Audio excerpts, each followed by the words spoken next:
Good morning. I don't know what I'm doing wrong, but apparently I'm doing something. All right, good morning, everyone. All right, well, my name is Perry. I'm one of the pastors here at Beach Church, and I just wanted to welcome you all here, minus the static. So I think we got that figured out now. But if this is your first time here, we're glad to have you. This is not normally a problem. But if you call this your home, you can attest to that. And then also, if you're watching online, we're glad you're here.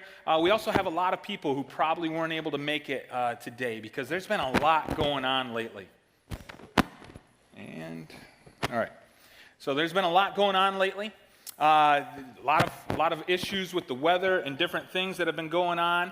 And so as a result, there's a lot of people who couldn't make it with us today, and I have no idea what to do now. I really don't. I have no clue. All right, but anyway.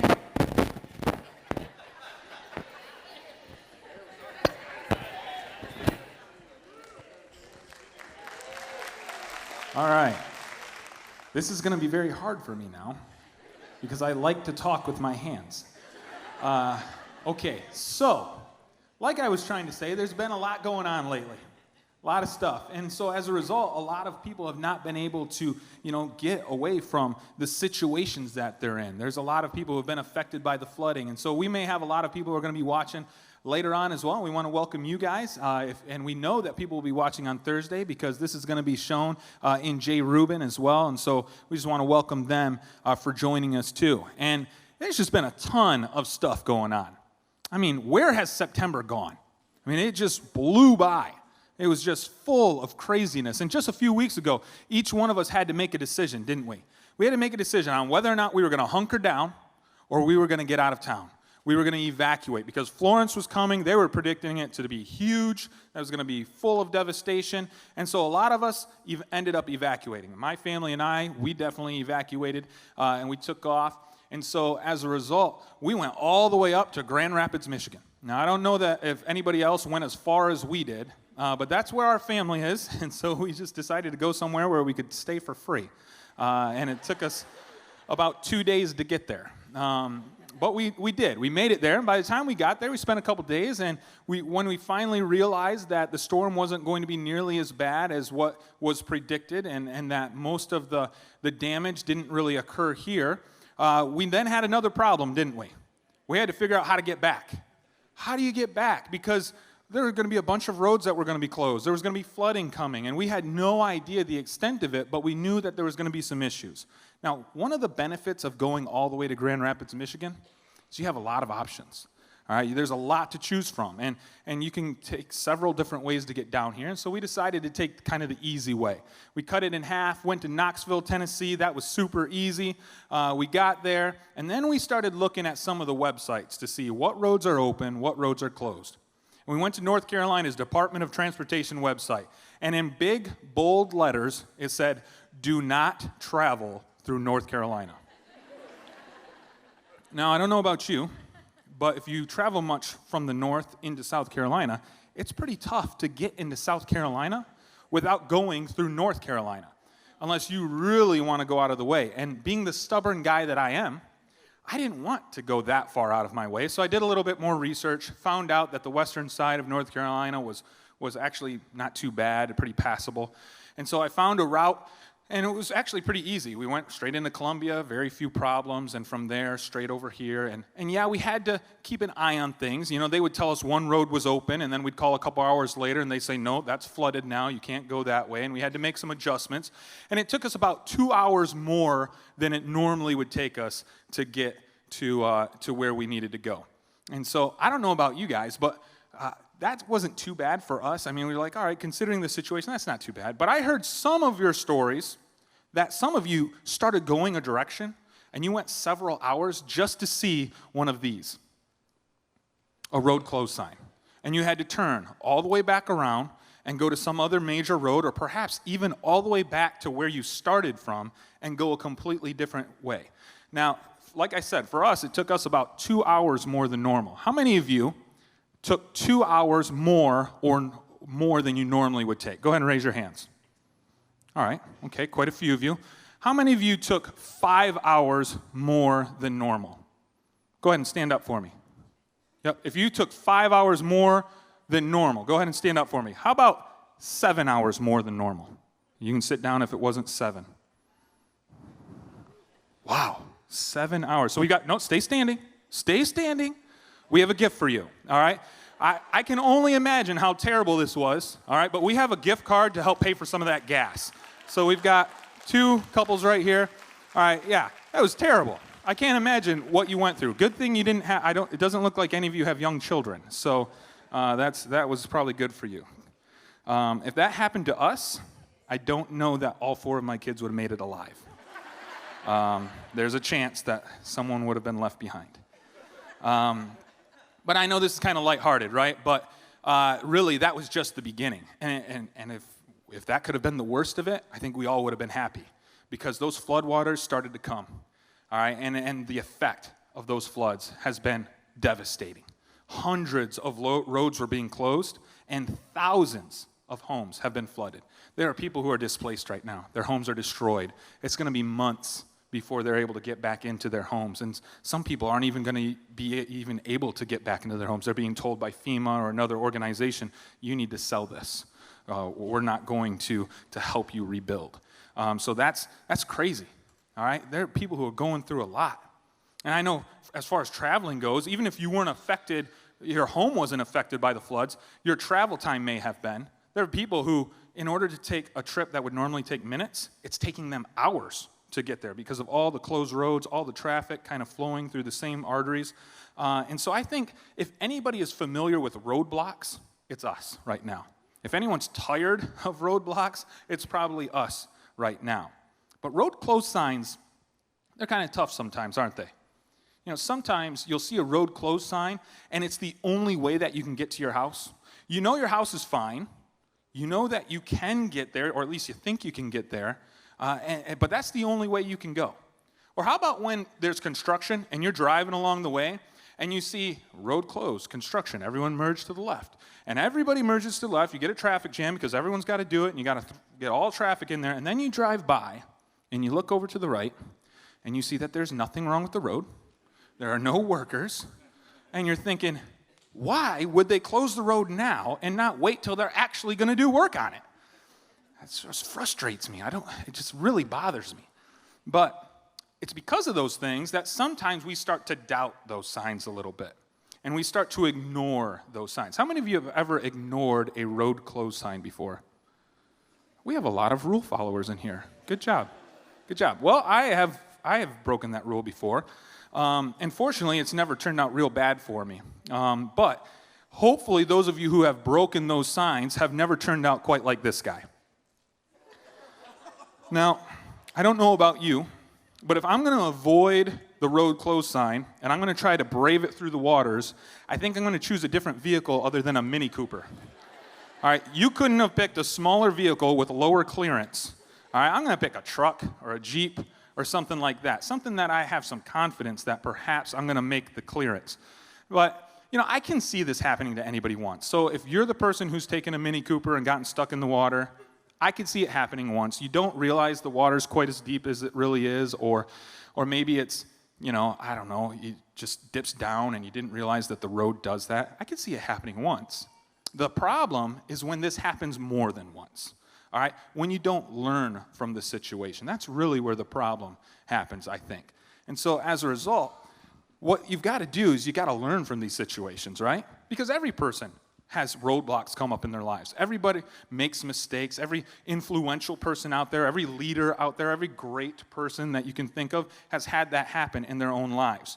But you see the difference from being someone who's successful versus someone who's being stuck all the time within their lives, or someone who has reached their full potential or is on their way to doing so versus someone who's just kind of getting by, is whether or not they're teachable. All right, whether or not they're teachable. And that's what this series is all about. All right, we're starting a new series today called The Key to Everything. All right, unlocking the secret to your success. Talk about a bold claim, huh? The key to everything. And this isn't something that Pastor Todd or I or anybody on staff thought of on our own. Actually, we're basing this off of a book by a guy named Matt Keller. All right, Matt Keller is a pastor from a church down in Florida called Next Level Church, and he wrote this book called The Key to Everything. And so basically what he does in this book is he identifies teachability as the key to everything. All right, and so during this series, we're going to be kind of trying to figure out, well, what does that mean to be teachable? All right, well, what does teachable mean even? To be able to be taught, to learn from situations, to learn from mistakes that we make or from other people. That's what teachability means, right? And so as a result, we're going to kind of go through that book, and we're going to see what Matt Keller has to say to us. But if you're looking for more, you can find this book online. We're going to have this book in the bookstore. Unfortunately, we weren't able to get it, probably because of the hurricane and flooding and different things. So hopefully it'll be in there next week as well to make that nice and easy for you. So if you'd like more, you can go there. But basically, what we're doing here is we're going to be taking a look at the roadblocks of teachability today, because it sounds easy to be teachable. I mean, it's one of those things, though, that's a lot easier to say than do. Because you can go through life and you can think that you're teachable until all of a sudden someone tries to give you some advice. And there's some roadblocks to teachability that come up in a person's life sometimes. And they're things that are a part of our character or a part of who we are that we need to consider changing if we want to be teachable, which in turn will help us become more successful as people. So in order to unpack these, we're going to take a look at one of the greatest leaders of all time, a very popular character in the Bible, a guy by the name of Moses. All right, and Moses, he's pretty popular. There's been a few movies about him, but in case if you're not familiar with him, I want to give you a little bit of a background about him. You can find his story in Exodus. We're going to pick up the portion of his story in chapter 18, so you guys can go ahead and check that out. But basically, Moses was a guy who was familiar with roadblocks. All right, as a baby, he was born during the wrong time. All right, Pharaoh, the king of the Egyptians, was trying to kill every single baby boy during that time, who was a Hebrew, because he was worried that the Hebrews, his slaves, were getting to be too much in number and that they were going to have a slave rebellion at some point. So his mom did the only thing she thought she could do. She put him in a basket, put him in the river, and pushed him along the way. She knew that he was going to die if he stayed in her home. And fortunately for him, God was right there with him, because he went in that basket right into the arms of Pharaoh's daughter. He ends up getting adopted by a princess, becomes a prince of Egypt as a result. What a turn of events. Going from most likely going to die to now you are royalty. So he got the opportunity to just kind of sit there in this lush environment while the rest of his people were really just in slavery. And so talk about overcoming a roadblock. I mean, he didn't do a whole lot, but it worked out for him. And that was great until, as he got older, he started to see the treatment of his people, because he knew he was Hebrew. All right, he knew that those were his people, and he saw them being mistreated. He got so angry that he killed one of the guards who was mistreating some of the Hebrew slaves. And so as a result, he had to run away. And he ran to the desert where he became a shepherd. All right, and he kind of lived the slow life of being a shepherd for a time. And while he was there, he was just kind of going through life, got married, had some kids, and God spoke to him in a burning bush saying, enough of this. This is not why you were created. You need to go back to your people and free your people, my people, from slavery. So he does just that, gets over there, and then what does he see again? Another roadblock by the guy named Pharaoh. All right, and Pharaoh basically says, no, I'm not giving away my free workforce. That doesn't make any sense. And so God has to send all these plagues, these signs to Pharaoh that he is the one true God and that Pharaoh needs to listen. Things like turning the water into blood, sending flies that are just all over the place, frogs, locusts, and I could go on. All right, but finally, by the time all these plagues are done, Pharaoh is fed up. He's like, you know what? Enough of you, enough of your God, and enough of these people. Take them and get them out of my sight. I don't want to ever see them again. And so Moses and the children of Israel, the Hebrew people, they leave, they're excited, they're praising God, and they're on their way. And they run into the Red Sea. No big deal, until they see in the distance the Hebrew army coming after them. Pharaoh had changed his mind, and he was going to get his slaves back. They're freaking out. They're terrified. They're calling out to God, and what does God do? He removes another roadblock by splitting the Red Sea in half so that they can cross on dry ground. They make it across, and as the Egyptian army is pursuing, those waters crash down on them and kills that Egyptian army. They're safe again. All right, and Moses and the children of Israel, they would continue to go on like this, day after day after day, hitting roadblock after roadblock after roadblock. And then finally, they got to a place called Mount Sinai. And it was at this place that Moses right now, he's in a good position. All right, he's the guy. He's the guy that God has been talking to. He's the guy that everybody has been looking to. He is the leader that God has chosen. And what we see here is that he's coming up to one of the roadblocks to teachability, and that's pride. All right, the first roadblock to teachability is pride. If there's anybody who has a reason to be proud at this point in time, it's probably Moses. I mean, he was the one that God chose. He's the one that God's been speaking to. And so as a result, Moses has to be able to overcome that if he's going to be teachable. And so like I said, they're sitting here at Mount Sinai. We're going to pick this story up in verse 8 or chapter 18. And they're sitting there camping there. This is where they would eventually get the 10 commandments from God. They haven't gotten them yet. And Moses' father-in-law, Jethro, is on his way to come and give him a visit. Now, this could go one of two ways. All right, I don't know about your relationships with your father-in-laws, those of you who are husbands, but it's kind of an interesting dynamic, isn't it? You see, every man wants his father-in-law's respect. And there are some father-in-laws, though, that there's no way you're ever going to meet their expectations. So let's go ahead and see how this is going to go for Moses.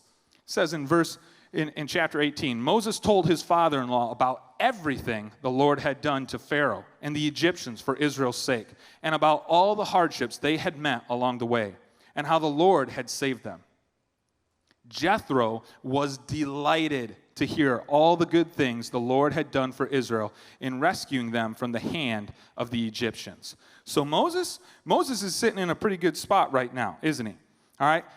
Jethro's excited about everything that he's just heard. He's excited about what's going on in Moses' life. He's excited about what's happening. They go and throw a party. They give sacrifices to God. Moses is sitting pretty, not only in his everyday life, but also in the eyes of his father-in-law. And so he decides to go ahead, go to sleep, and do the same thing he does every single morning. He ends up getting up, and he sits with all the people. They all come to him. They bring all their problems to him, and he sits as judge over every dispute throughout the entire day. And so as a result, Jethro's watching this, and he's like, this is not good. Why is Moses doing this? And he goes and he asks him the question, Moses, why are you doing this all on your own? And so Moses just kind of is like, well, this is the way it is. I mean, I wake up. God's chose to speak to me for some reason, so they bring their problems to me, and I tell them what God says, and I resolve their issues. It's just kind of how it is. And Jethro doesn't like what he sees, and this is where the conversation takes a little bit of a different turn. And you see, every man wants his father-in-law's respect, but every man doesn't want to hear his father-in-law's opinions or his thoughts. And that's exactly what Moses is about to get. He's about to get an earful from Jethro. So let's go ahead and look at verse 17. It says, Moses' father-in-law replied, what you are doing is not good. You and these people who come to you will only wear yourselves out. The work is too heavy for you. You cannot handle it alone. Now listen to me, and I will give you some advice, and may God be with you. So there's a little bit of a different turn here, isn't there? And Moses got a choice to make here. Talk about some unsolicited advice. Moses didn't ask for any help, and yet his father-in-law is about to give it to him. And so he's got a decision to make here. All right, this is a lot like having the new guy come to your workplace and be like, hey, I see you guys are doing it this way. What are you doing it that way for? At my old job, this is how we did it, and it goes a lot better when you do it this way. It's a lot more efficient to do it this way. Or how about some of you ladies? I know that sometimes women with their kids like to go on these things called play dates. All right, you take your kids to a park and you go and hang out with other parents and their kids, and sometimes your kids don't really behave the way you'd like them to. Sometimes, maybe all the time, they like to do their own thing. And it's kind of like having that other mom notice that you're struggling and come up to you and say, hey, I noticed that you're struggling with your kids right now. Have you ever thought about doing this? Now, I don't know about you, but a lot of people struggle with getting new ideas and new thoughts from other people. Now, when it's not us, we know that new perspective is a good thing, right? We like new perspective when it's not coming our way. In fact, we would all, I think, admit that when you're new to a situation, you can quite often see things that other people haven't noticed for years. Take the teenage boy's bedroom, for example. How many of you have ever gone into a teenage boy's bedroom? All right? When you hit that teenage boy's bedroom, you hit a wall. It's a wall of funkiness. No offense to some of you teenagers over here, but it's true. All right? And you know what you do? You walk in there and you're like, oh, what is that smell? And you turn to that teenage boy and you say, what's going on in here? It stinks. And they're like, huh? What smell? I don't smell a thing. Why? Because they're used to it. They know that it's there. Well, no, they don't even know it's there. I mean, it could be the old dirty gym clothes that have been sitting there for the past week. Or maybe it's that half-eaten sandwich that's on their desk that's been there for the past month. Who knows what's causing that smell? But something is causing it, and they're just used to it. So they don't think that anything needs to be done. You see, sometimes a fresh perspective can be a good thing. But you can't hear that fresh perspective if you let your teachability be roadblocked by pride. All right? A proud person cannot hear fresh perspective. You see, it's much easier to say, okay, whatever, new guy, just take a few weeks, chill out a little bit, and you'll notice that what we do here is pretty good. We don't need your new ideas and all your things that you're trying to get us to do. Or for the mom at the playground, who does she think she is telling me how I should raise my kids? I will mess up my kids however I choose to mess up my kids. All right? It's a lot easier to say that kind of stuff and to get offended when someone tries to give you a little fresh perspective. It takes a very humble person to be teachable. But even if you can get over the roadblock of pride, there may be another roadblock in your life, and that's fear. All right, we don't even have to go any further in the passage from Jethro to see that there's a possibility for fear. Just take a look at verse 17 again. What does Jethro tell him? What you are doing is not good. Listen now to me, and I will give you some advice. Jethro is trying to make changes in his life. And there are a lot of people, I know there's a lot of great fears out there, but one of the fears that many people are most afraid of is change. All right, change can be terrifying. And I don't know about you, but sometimes there are changes in our lives that there's no way we're going to let go of. And so even though I think we know that change is necessary to improve, because that's exactly what the word improve means, right? To change for the better, a lot of times we're resistant to do that. And so one of the things people are most afraid of is making those changes. Just check out this clip from the movie Office Space. Said, I don't care if they lay me off either, because I told Bill that if they move my desk one more time, then I'm quitting. I'm going to quit. And I told Dom too, because they've moved my desk 4 times already this year, and I used to be over by the window and I could see the squirrels, and they were married, but then they switched. See? Hi, Milton. What's happening? Milt, we're going to need to go ahead and move you downstairs into storage B. No, I was told I could have some not. new people coming in, and we need all the space we can get. But there's no space. So if you could just go ahead and pack up your stuff and move it down there, that would be terrific. I was told Okay. I could stay. Excuse me. I believe you have my stapler.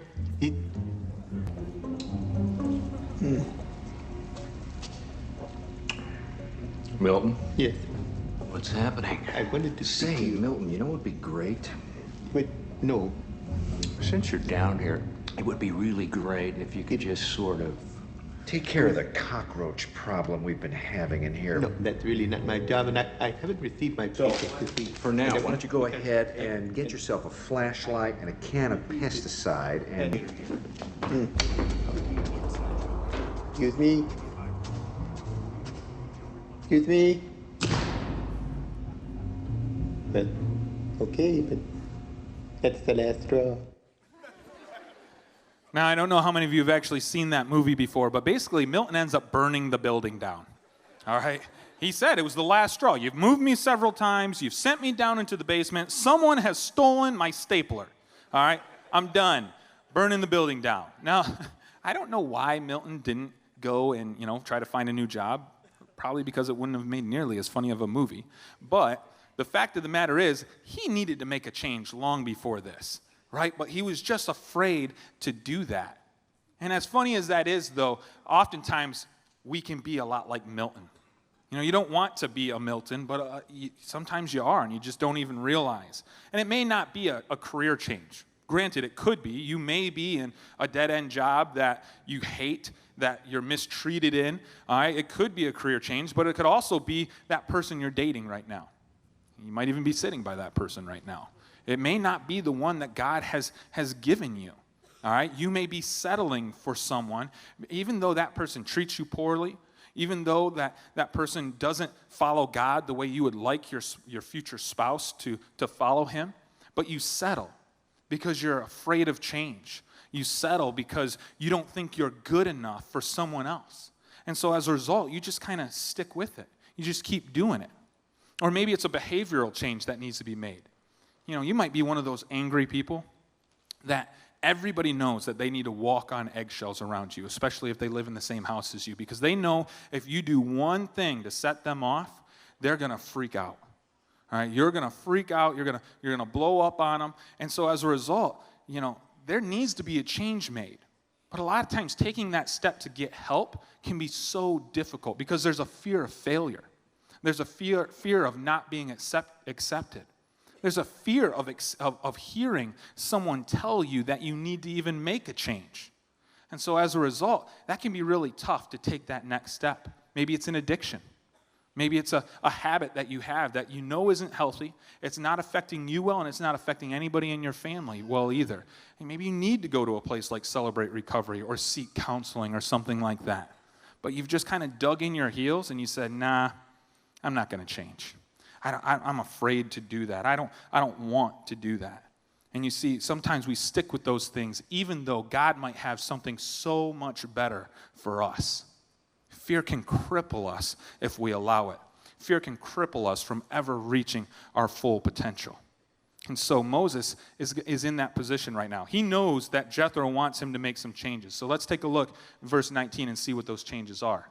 He says, "You must be the people's representative before God and bring their disputes to him. Teach them his decrees and instructions, and show them the way they are to live and how they are to behave. But select capable men from all the people who fear God, trustworthy men who hate dishonest gain, and appoint them as officials over thousands, hundreds, fifties, and tens. Have them serve as judges for the people at all times." Now, this is a major change. All right? Moses has been the man. He has been the leader. Everyone has looked to Moses for everything. And what Jethro is trying to do is to get him to give that away.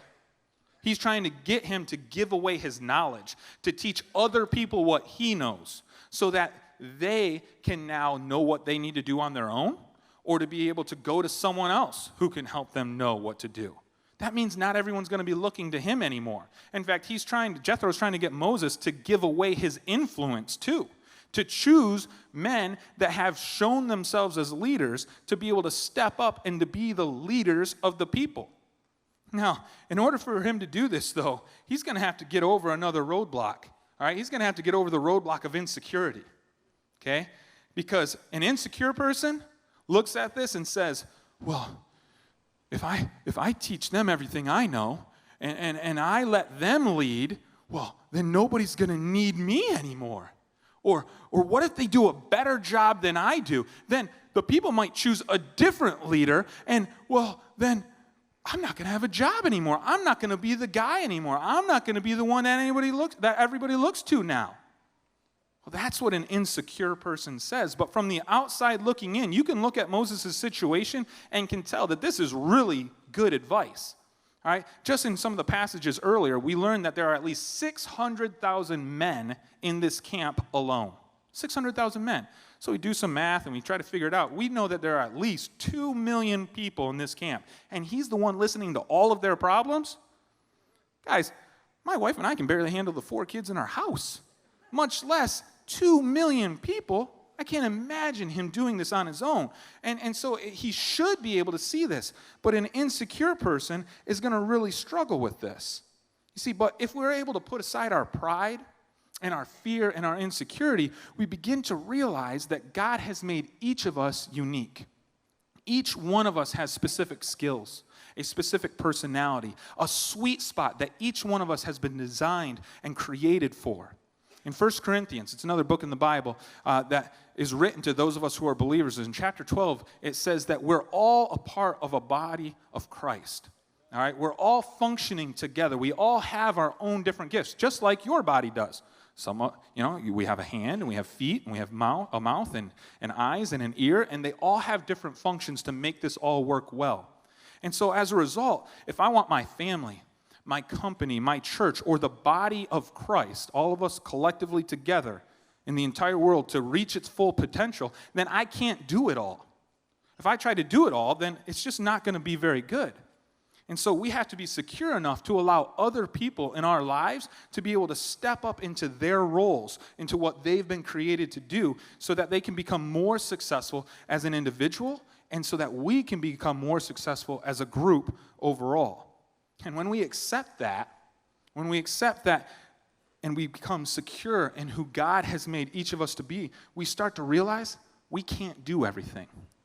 It's impossible. In fact, that's not the way God has intended it, because God has made some people very capable. In fact, even better at some of the things that you do on a day-to-day basis. The things that you think you have to do, there are people who are even better at it than you are. And what this does, when you release those things, it allows them to fulfill their purpose, and it allows you to slip into your sweet spot so that you can then become even more successful as well. And so if we want to be successful and reach our full potential, we have to move past insecurity. We got to move past insecurity. All right? And if we continue to look at Jethro's suggestion, we're going to come across one more roadblock that Moses has got to see within the way he's doing things. In verse 22, it says, Jethro continues, have them serve, those leaders, as judges for the people at all times, but have them bring every difficult case to you. The simple cases, they can decide themselves. That will make your load lighter because they will share it with you. If you do this, and God so commands, you will be able to stand the strain, and all these people will go home satisfied. All right, so what's Jethro talking about here? He's talking about pace of life, all right, busyness. What Jethro is telling Moses is if you continue at this pace, you are not going to make it. You are not going to be successful. You may not even be able to survive, and all these people are going to start getting frustrated. And I think we can all understand this roadblock of pace, can't we? I mean, we're Americans, right? Just look at your weekly schedule, and I think the average person in this room can realize that their pace of life can be a roadblock to just about anything. We are very busy people. Now, I get it. There are times in life where you just have to suck it up and you got to get it done. In fact, we're in one of those times right now. People need their homes cleaned out. There are people in our community who are devastated right now. They need our help, the people right here in this room. All right? But you also only have so much time and so much energy, though, too.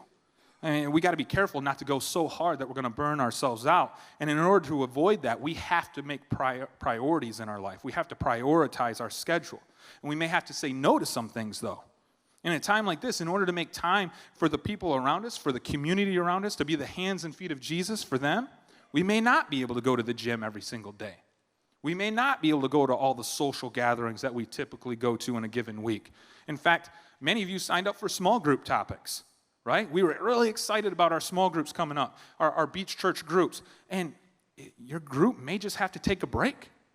You have to say, you know what? Instead of meeting tonight, we're going to go out and we're going to go help our community.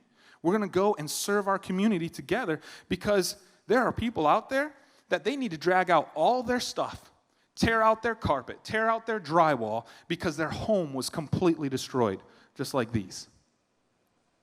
It breaks my heart that there are people in our community that are going through this right now. There are people with us today, right now, in our church that are going through this right now. And it can be so easy to miss it when you don't see it. But at the same time, guys, I am so proud of you. I'm so proud of our church. My mind was blown when I heard how much money that you guys sacrificially gave last week. I mean, I couldn't believe it. And that's going to be able to go to people in need, people who are struggling. My mind was blown a couple weeks ago when we activated and we mobilized as a group and went out and started filling out sandbags and started moving people's stuff. Guys, that was awesome. That was amazing to me. And here's the thing. The people of your community, the people of our community are noticing. They are noticing that the people of Beach Church really do care. They're noticing your faith in action. And when your faith is in action, there are some amazing results. And guys, we've got to keep it up. We cannot stop. Like I said, I know it's kind of easy to kind of let it slip away, because if you're more than a half mile or even a quarter mile away from the destruction, you don't see it and you don't smell it. It's nasty, guys. It's terrible. But it's there. And we can't allow that to hold us back because we don't see it on a regular basis. So if you're looking at your schedule and you're seeing things that, all right, well, I can make some room here or I can make some room there, and you want to get involved, we're going to send out teams every Monday, Thursday, and Saturday. You can sign up on the app or on the website to join us. And if those days don't work out, Samaritan's Purse is going out every single day, Monday through Saturday at 7:30 and 12:30. That's the group we're going to partner with. They're highly organized. They know what they're doing, and we can get out there and go and help the people in our community. And so I just encourage you guys to do this, because it's not a quick fix. Like I said, some of these people are right here with us today, and we've got to step up to do it. I know what some of you are thinking. And you're thinking, okay, well, so in a time of crisis, we need to step up. We need to do this. I get it.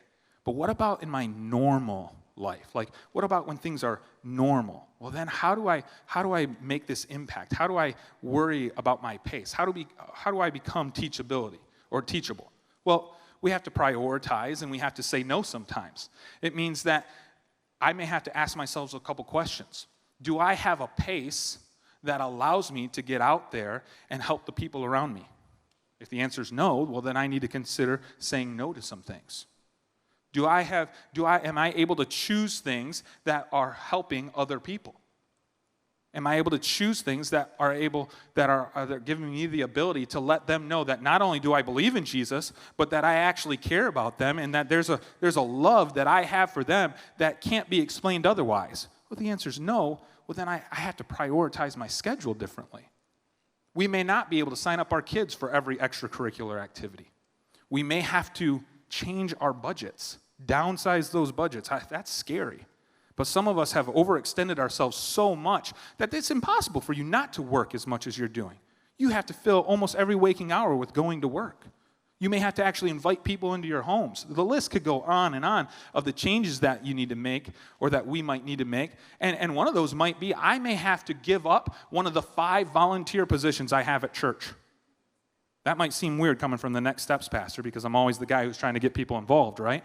But the fact of the matter is, we just talked about how if you're doing everything, it's not going to be done well, and you're taking away someone else's ability to step up and fill his sweet spot so that you can be more effective.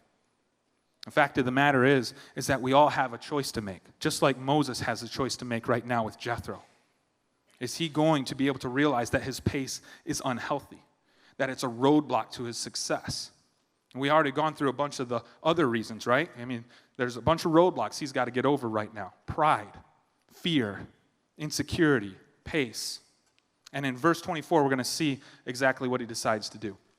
It says, Moses listened to his father-in-law and did everything he said. All right, he overcame the potential roadblocks to teachability in his life. He took a step and he listened to his father-in-law. He was teachable, and he continued to lead the children of Israel for years. He became one of the greatest leaders of all time. He had a lot of success as a result. And for you and I today, this is a crossroads. All right, this is a crossroads. Are we going to continue to run into these roadblocks that are potentially in our lives? And this isn't like a roadblock where you can just take a detour and you can kind of go around that detour and get to where you need to go after a few extra hours. No, this is a roadblock that's blocking you from the only place, the only way that you can get to where you need to go. And it's not going to happen until you remove the debris. Remove that debris so that you can reach your full potential. Now, I urge you to put aside our pride. I urge us to put aside our fear, our insecurity, and our pace so that we can reach our full potential and so that the people around us can do the same thing. Let's pray. Father, I just thank you for everyone who's here. And I thank you for those who are watching who couldn't make it here today because of the craziness that's going on. God, help us to know that you've put us in a place where we can make a difference in the people's lives around us. That you've put many of us in a place where we weren't affected at all by the storm, but we do have things going on in our lives. God, I pray for everyone who's been affected by this storm. I pray for the people who are affected by that shooting in Florence. Lord, there's so much going on in our area. God, help us to put aside these roadblocks so that we can be effective for you. In Jesus' name I pray. Amen.